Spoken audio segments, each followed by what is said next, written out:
El proceso de transculturización en el Perú, siglo XVI. A la fecha se manejan muchos términos similares a la transculturización como por ejemplo mestizaje, multiétnico, sincretismo, hibridación e interculturalidad, y analizando cada concepto tenemos que mestizaje se refiere al encuentro biológico y cultural de etnias de diferentes lugares.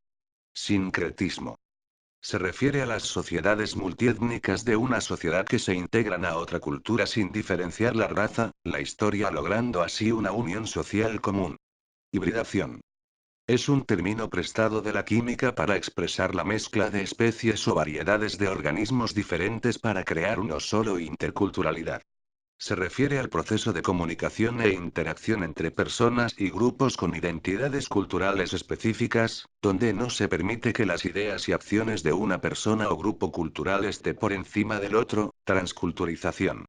se define como recepción por un pueblo o grupo social de formas de cultura procedentes de otro, que sustituyen de un modo más o menos completo a las propias, pero desde el punto de vista de Fernando Ortiz no son más que neologismos de la misma acepción. Sin embargo, dice que la transculturización adquiere un conjunto de valores morales, normativos evaluadores que implica la negación de una cultura, menos cultos o incultos, implicando siempre la desculturización de una cultura.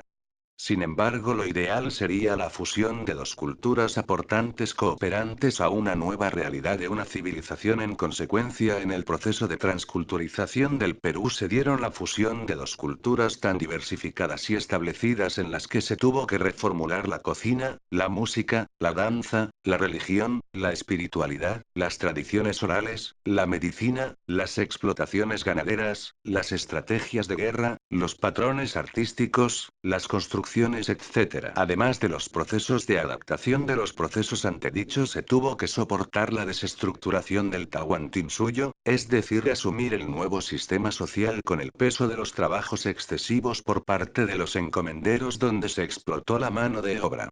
También se tuvo que asumir las epidemias sin ningún tratamiento aliciente, como la viruela, el sarampión y la disentería que diezmaron principalmente las ciudades de Cusco, Lima y Trujillo. Por otro lado, la gente se encontraba sumamente disminuida por las anteriores guerras, es decir que según los reportes se tenía una población de 4,5 millones de habitantes antes de la guerra y después de los procesos de la guerra se reportan 2 millones de habitantes y con tendencia a la baja. Todo este aspecto llegó a deprimir tanto a la población que se tiene reportes de que la gente se embriagaba en exceso, no solo debido a estos antecedentes, sino a la presión económica y cambio de sistema, de trueques a impuestos cada vez más altos, con la imposición de la moneda, la presión de los curacas, la jerarquización de la sociedad, etc. Otro aspecto que cambió fue la arquitectura en el sentido de que se nuclearizó las poblaciones a las ciudades, se cambió el sentido de uso de los mejores terrenos a ciudades, la construcción de monumentos extraños a la sociedad inca principalmente en las huacas. En el campo del arte de mobiliario inca se tiene reportes de que se usó la mano artística maderera para fines de la Iglesia Católica en el programa de adoctrinamiento y prohibición de los dioses antiguos como el sol, la luna y las estrellas.